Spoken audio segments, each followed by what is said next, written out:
Всем привет, с вами Жданов Иван, тренер по настольному теннису. В этом видеоуроке мы рассмотрим, как выбрать ракетку для настольного тенниса непосредственно для вас, под ваши цели. Итак, если вы начали только играть в настольный теннис, примерно играете около полугода, только пришли в секцию, то для вас идеальный подход ракетка Butterfly T-Mobile. Довольно-таки такая легкая и по характеристикам сила, скорость, контроль, прям все ровно, довольно-таки стабильно, позволяет выполнять техничные элементы. То есть, если вы как раз играете до года, то необходимо брать ракетки, чтобы характеристики по вращению, по удару, по контролю были средние, чтобы у вас вырабатывалась техника игры именно непосредственно ракеткой.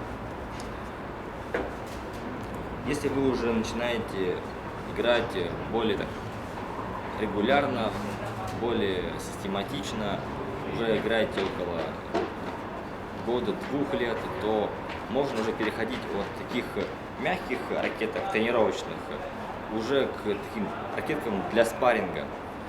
Отличная ракетка для спарринга — это основание, чтобы у ракетки было all-round, Мият Ясака, all-round плюс и накладки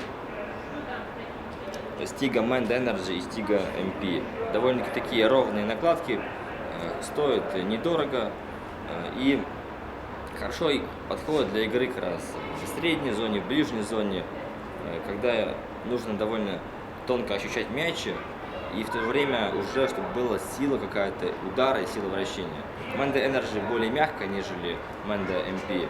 То есть она предназначена, Menda Energy, для игры уже больше на столе. Menda MP для игры уже на средней зоне. Если вы уже играете больше, то можете переходить на более такие жесткие ракетки, более жесткие основания, чтобы увидеть, что основание более такое ударное, уже характеристики, скорее всего, будут offensive, атакующие характеристики. Offensive минус, offensive, либо offensive плюс. Вот у меня здесь основание double fish, то можно видеть такие темные прослойки, это у нас карбоновые вставки, они добавляют силу при ударе. Как мы видим, губка у накладки тоже сильно влияет на силу, которая будет получаться при ударе. Чем толще губка, тем сильнее будет удар, тем быстрее будет скорость мячика. Поэтому, если мы берем Offensive плюс, берем самую толстую губку, которая составляет 2,2 мм, то у нас будет максимальная сила удара. Такие характеристики хорошо подходят для игры уже с дальней зоны, когда необходимо двигаться довольно-таки широко и быстро перемещаться, и прям, чтобы мячик долетал до противника, играя по диагоналям на ралли. Какие моменты по вращению можно выделить, следует обратить внимание. Вот вы берете ракетку и можно проверить ее вращение. Для этого бросаем мячик под 45 градусов к ракетке, и мячик должен отскочить ровно перпендикулярно вверх. Если мы берем ракетку с лысой резиной, как мы видим, что мячик даже не цепляется. А если мы поставляем, то он начинает отваливаться. Вот другая ракетка, например, Йола. Мягкое основание, мягкая резина. Как мы видим, мячик отскакивает почти перпендикулярно, то есть уже немножко подтертая резина. Какие губки лучше выбирать для накладок, когда вы играете? Если вы играете ближе на столе, то лучше играйте мягкими ракетками, мягкими губками. То есть у нас, как мы видим, отскок от накладки довольно-таки небольшой. Если мы играем с дальней зоны, то при набивании мячика у нас мячик будет отскакивать более высоко, то есть у него будет больше сила, больше энергии, когда мы будем играть с дальней зоны. Как правило, выбирают ракетки и накладки более такие дефенсовые, когда играют в ближней зоне, либо со средней зоны, и более атакующие, когда играют с дальней зоны.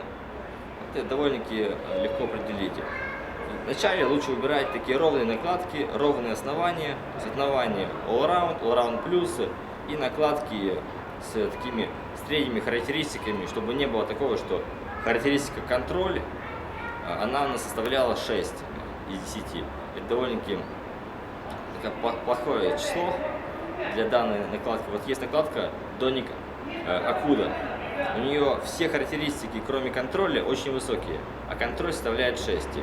Ей хорошо играть издалека, но для этого нужна очень тонкая техника игры.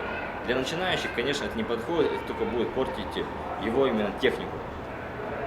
Поэтому подходите с умом. Вначале, когда вы начинаете играть, используйте сборные ракетки примерно до года, что там все довольно-таки сбалансировано. Когда уже играете больше года, год-два, то уже собирайте свои ракетки, уже больше экспериментируйте, больше играйте. На этом у меня все. Спасибо за внимание. Пока.